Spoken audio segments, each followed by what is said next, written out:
Gold Rush season is almost upon us. There's gold in them there hills. But first, we got to talk about how we're going to get to the Gold Rush season. So let's do that. I'm John Rankin with my review of WWE NXT, and this was certainly a 2-hour wrestling show on the USA Network.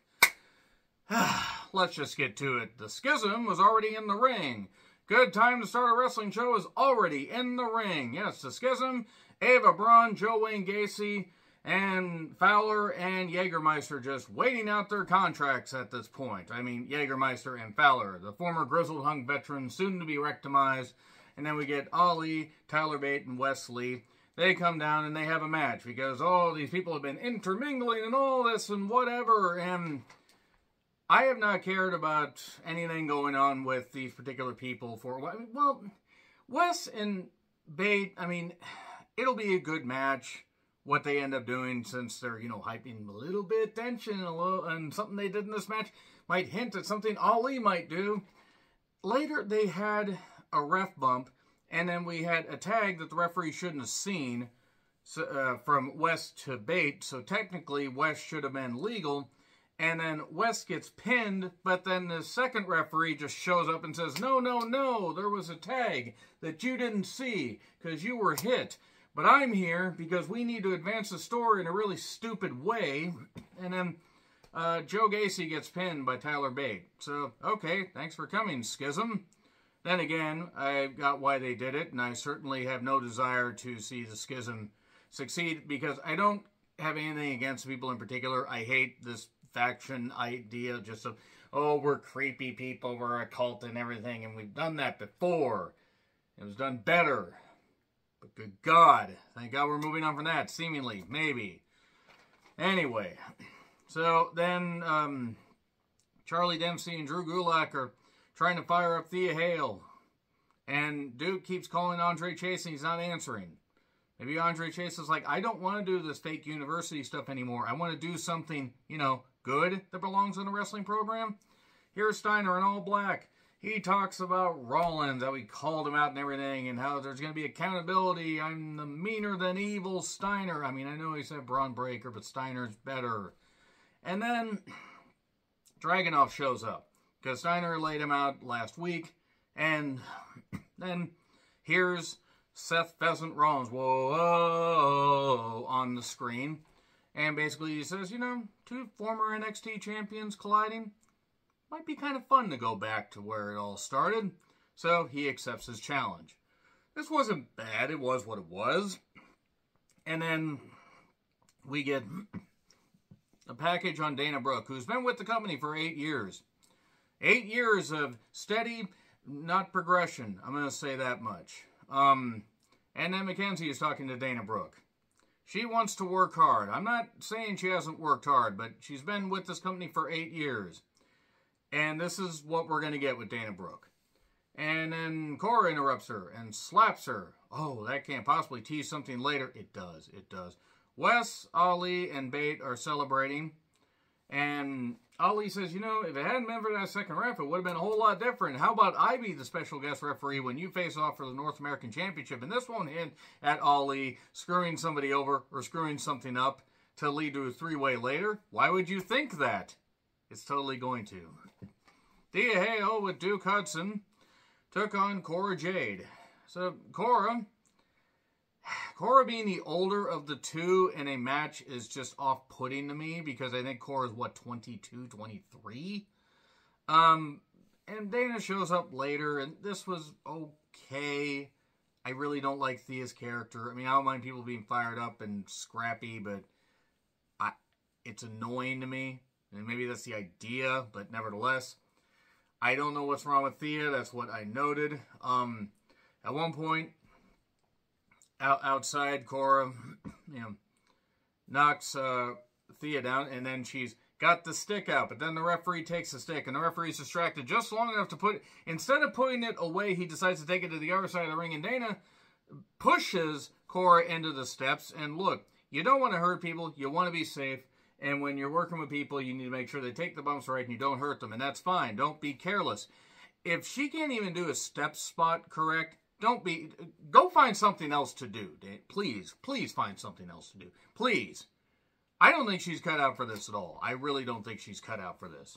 There was a Kimura that won this. I sort of get why, because Cora's shoulder was supposed to have gone into the steps, but Dana just, Good job, Dana. What is Dana Brooke doing? Her best. So yeah, Kimura won it, because that training's really paying off. Then the Heritage Cup rules and rundown. Shawn Michaels sent out 2 NXT Gold Rush tweets. He sent them out at the same time while looking at 2 different screens. It's a 2-week event. Championships on one show, championships on the next show, championships to the left of me, championships to the right. Here I am, watching with double vision, just like Shawn. So, apparently Noam Dar is injured. I don't know if it's legit or just for storyline. I mean, if it is legit, I hope he's going to recover quickly. So he says, hey, Oro in the Blind Forest is going to take my place and defend the Heritage Cup. Then they did a bunch of stupid distractions. If this is what Lash Legend and Jamara Jackson can do, then I don't think they're going to go very far. I mean, it is what it is, but this group literally just happened. There was a super kick flip, and they were tied at 1-1. Later, Ulyssa Leon and Valentina Feroz stop Jamara Jackson and Lash Legend from interfering. And then we get a Phoenix Splash, 1, 2, 3, new Heritage Cup champion. And that was a match that certainly existed on a television program, and I really have no desire to ever watch the Heritage Cup again. I mean, I don't mind the idea of trying to do something different, but it's not interesting. I'm sorry. Rise of Lyra is bound and determined to become NXT champion. More of her running, please. That sounded creepy. In all seriousness, she has a great look, and hey, she has a cool style. JC Jane then said, what is this? Thank you, JC. I've been wondering that myself. Like JC's watching this, but JC finally asking the question on nationwide cable television, as opposed to non-nationwide cable television. What is this? And Elektra Lopez is talking. I don't know who the hell the woman in pink was. She's cute. I don't know who the hell she was. But they're going to team up. Okay. At least we got to see JC Jane for a bit. And then Dijak apparently just blows up Von Wagner, making fun of him. And Stone says, how's therapy going? Did you ask her about the or did she talk to you about the picture? Who do you trust, Vaughn? It's you. It's always been you. Oh, it's adorable. This is a weird romance. What is happening? What is going on? And why is Von Wagner on my television screen? Dabba-Kato then took on Axiom Verge and Scripps. They're just calling Reggie Scripps. Dabba-Kato has been in the ring for about 10 minutes at this point. Why? Fucking why? Why is Dabba-Kato this lumbering oaf on my television? There was this one point where they tried to do this flip into the, Scripps was going to get tossed outside, kind of like in the circus, and it almost ended like, the Dick Grayson High Wire act. If you get it, you get it. Actually, that was his parents. It was his parents. That's what happened. And then Axiom Verge hit his kick. 1, 2, 3. I mean, the match went longer. I didn't care. But Axiom pinned Dabba-Kato. So the Giant is toast. I mean, not that I cared much anyway. And then, not Hector Garza, Angel Garza. Hector Garza attacking in a match at this point would be interesting since he died years ago. But yes, Garza and Carrillo, who apparently are still employed. Yes, I forgot about that. They attack. Okay. NXT Gold Rush, 2-week event. Who put Tony in jail? Who cares? Why is this on a show? Sorry. I've reached a breaking point with some of these stories. Duke says, Thea, you'll beat Tiffany, and I'm going to throw a pep rally for you. And then Gulak and Dempsey say, why? Let's go train. And then Blade and Inoue took on each other, because they're trying to build the team unity. Hank and Tank are in the corner of Inoue, I think, and Briggs and Jensen were in the corner of Blade. They were trying to encourage, because they faced off, and they are better teams. I like Inoue and Blade. I don't... Whatever. Superplex superplex into a roll-up, because Blade shifted his position. 1, 2, 3. Okay. So he beat Inoue. And then Booker says, hey, you three will face off in a match next week, and the winner faces Gallus the following week. Please don't have Gallus talk. I don't understand him. Kelly Kincaid is talking to Garza and Carrillo in the Crow's Nest. They want competition. So I imagine they'll probably get a tag title shot at some point. I mean, you might as well utilize people you had them on their contract, but nevertheless. All right, Damon Kemp is upset at the referees for screwing up, and Eddie Thorpe says, pick any match you want.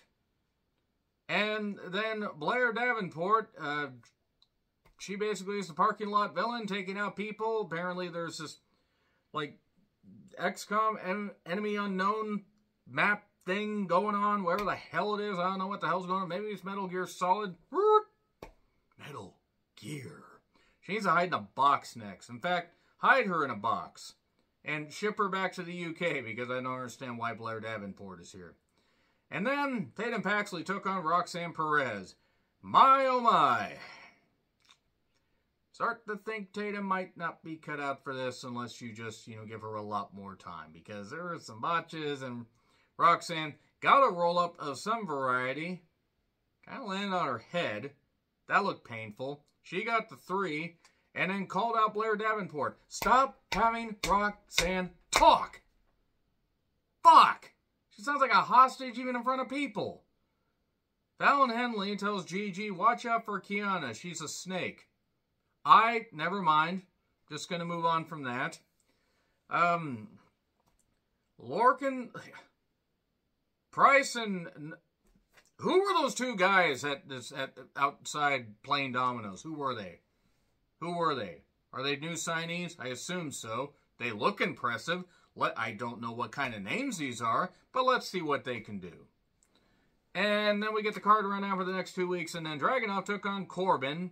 The winner faces Mello for the NXT Championship. Considering they've been building Corbin and Mello, and Dragunov has taped ribs, and already had the thing where he tried to rush Steiner, you can guess how this went. Baron Corbin is in the main event match in 2023. And eventually, even though Steiner tried to run in and Dragunov hit his finish, Steiner wasn't in the match. Corbin hit end of days, 1, 2, 3, and then got laid out by Mello.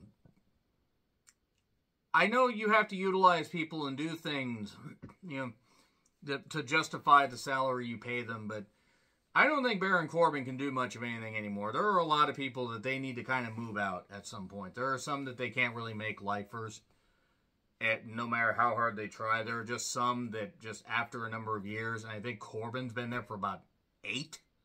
No, he's been there for 9, I think. I don't know. NXT, it's getting really hard to review every single week. So let's see what happens with the Gold Rush the next couple weeks. Some of these storylines are really, really shit, though. Agree, disagree, what I said, like, share, subscribe, Twitter handle in the description. I'm John Retland. I'll see you soon.